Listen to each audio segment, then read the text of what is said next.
Ada satu kejadian ketika Rasulullah SAW pulang ke rumah. Ini kan sebuah kisah. Ada yang sebutkan kisah ini benar, ada yang bilang tidak benar, tapi intinya kisah, tidak ada mempengaruhi masalah ibadah. Rasul pulang ke rumahnya, musim panas, keringat, capek, mau beristirahat, datang istrinya Siti Aisyah membawai minum. Nampaknya Siti Aisyah karena sibuk urusan-urusan dalam rumah, bersih rumah, mempersiapkan kedatangan Nabi Muhammad, saking capeknya, karena dia tidak ada pembantu di rumah, saking capeknya daripada kasih gula di air sirupnya, dia kasih malah garam. Kemudian diserahkan kepada Rasulullah SAW. Kemudian dia lanjut urusan rumah. Ketika Rasulullah SAW minum, rasanya apa? Asin. Rasulullah SAW panggil, ya Humaira. Inna Rasulullah SAW suka panggil, tidak bagi nama, tapi panggil nama Humaira. Yang putih ada merah-merahan. Dan selalu saya dorong jamaah suami istri harus masing-masing memiliki gelar panggilan, nama panggilan. Apa itu? Hei manis, hei cekap, gagah, sayang. Jangan panggil abi, abah, ayah. Panggilan kata-kata yang ada tanda sayang. Kalau misal dia hitam manis, coklat. Pokoknya kata-kata terserah, milih kata-kata yang menenangkan hati, yang menarik. Dan ini subhanallah membuat mesra dalam rumah tangga. Dan itu yang dilakukan oleh Rasulullah SAW. Ya Humaira, kalau saya punya nama khusus dipanggil oleh istri. Jadi istri panggil bagi nama itu. Bukan Syekh Ali, bukan Ali. Tapi ada nama, saya tidak mau kasih, itu rahasia. Sebaliknya saya juga punya nama untuk istri. Dan dia suka kalau saya panggil dengan pakai nama itu. Lewat telepon, lewat WA, atau saya pulang ke rumah, itu selalu saya panggil seperti itu.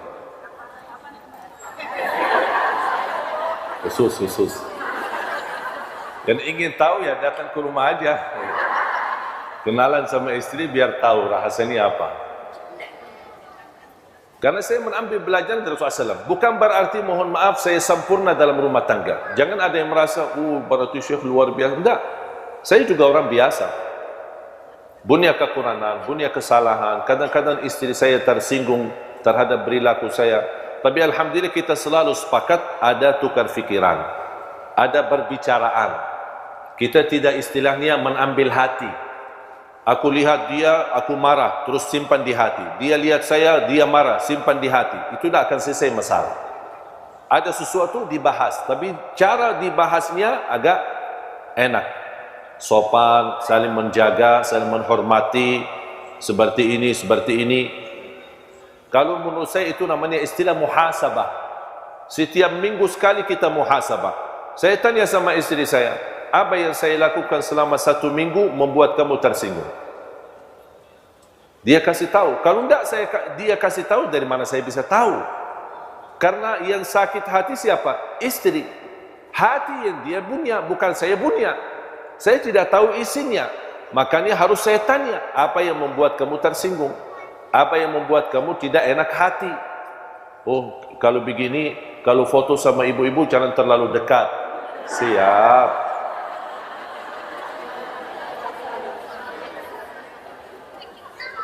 Udah, saya akhirnya turuti apa yang dia mau. Kalau bisa, jangan foto sama sekali. Saya bilang jangan, nanti ibu-ibu juga tersinggung. Saya jelaskan. Saya tidak bilang tidak mau dan membalas dengan kasar, enggak. Saya bahas begini, kalau di Indonesia, kalau tidak menolak, kalau ketika diajak foto, nanti kita dianggap sombong, tidak ada kasih sayang, tidak ada perhatian. Saya jelaskan, itu kebiasaan di Indonesia. Kalau di Arab memang beda. Ya, akhirnya saya jelaskan, oh gitu, ya udahlah boleh. Tapi coba kalau saya bilang, pas begitu, kalau bisa jangan foto sama ibu-ibu, dah mau, harus saya foto. Berantem, dah akan selesai masalah. Dan dah bakal dia setuju. Tapi dia ada bicara baik-baik, halus, akhirnya alhamdulillah dapat disetujui. Tapi jangan terlalu dekat. Aku heran kadang-kadang ada ibu-ibu begini. Astagfirullahaladzim, saya kaget. Saya bilang, ibu, saya masih utuh.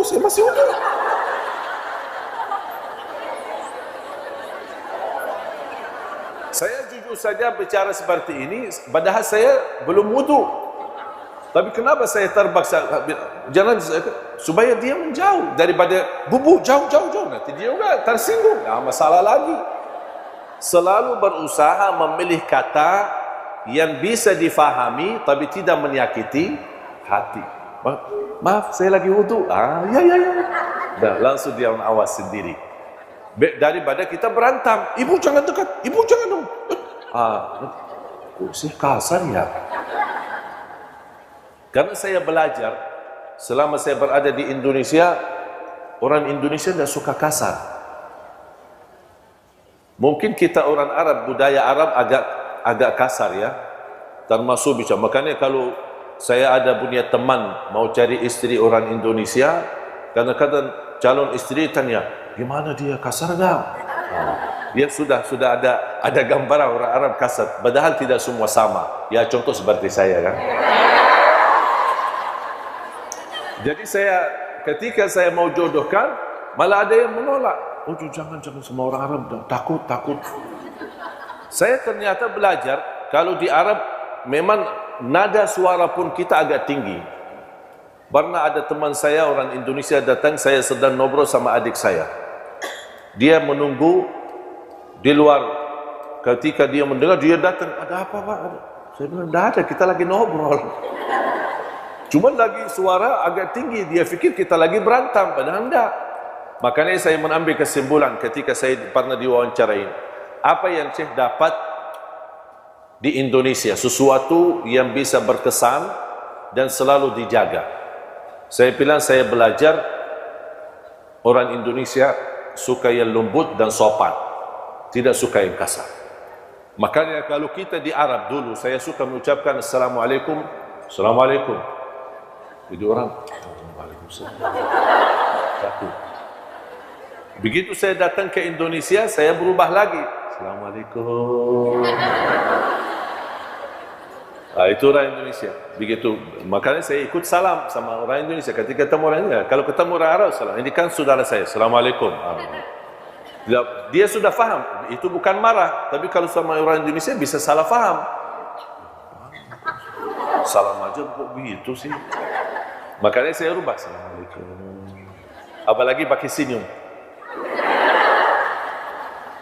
Walaupun kita lagi stres, dia ada apa senyum? Karena orang suka melihat kita senyum.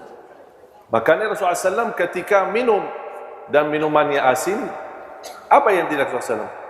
Tidak menumbahkan gelasnya, tidak melembatkan dan tidak marah-marah. Apa? Ya kita datang capek-capek, malah dikasih air minum yang asin. Aduh, sambil minum aja tidak bisa bikin, udah mau nikah lagi. Tidak, Rasulullah SAW duduk manis. Ya Humairah. Siti Aisyah duduk labbaik. Dan itu salah satu kata yang saya suka di Indonesia. Suka labbaik. Kalau anak-anak labbaik, labbaik. Itu sebenarnya kata-kata dari dulu ada di Arab. Diambil dari kata labbaik Allahumma labbaik. Kenapa? Menunjukkan saya akan segera jawab. Saya akan segera sami'na watana. Dari pada dipanggil, labbaik, artinya. Tapi jangan labbaik dah datang. Lama suaminya panggil, sayang, labbaik. Dan panggilan labbaik belum datang juga. Kalau sudah labbaik, tinggalkan semuanya, segera datang. Siti Aisyah Rasul, ya Humairah, labbaik, datang. Apa kata Rasulullah? Ayo, berkenan enggak temani saya minum? Temani saya minum. Ya, Siti Aisyah senang diajak sama suaminya ikut minum bareng. Abang Siti Aisyah suka di mana bekas bibirnya Rasulullah. Oh ini, dia minum, habis minum.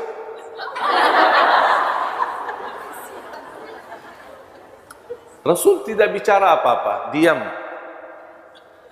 Akhirnya dia sendiri minta maaf. Kira-kira kalau seperti ini, terulang lagi enggak? Kayaknya tidak. Karena sudah langsung mendapatkan teguran, tapi dengan cara yang halus.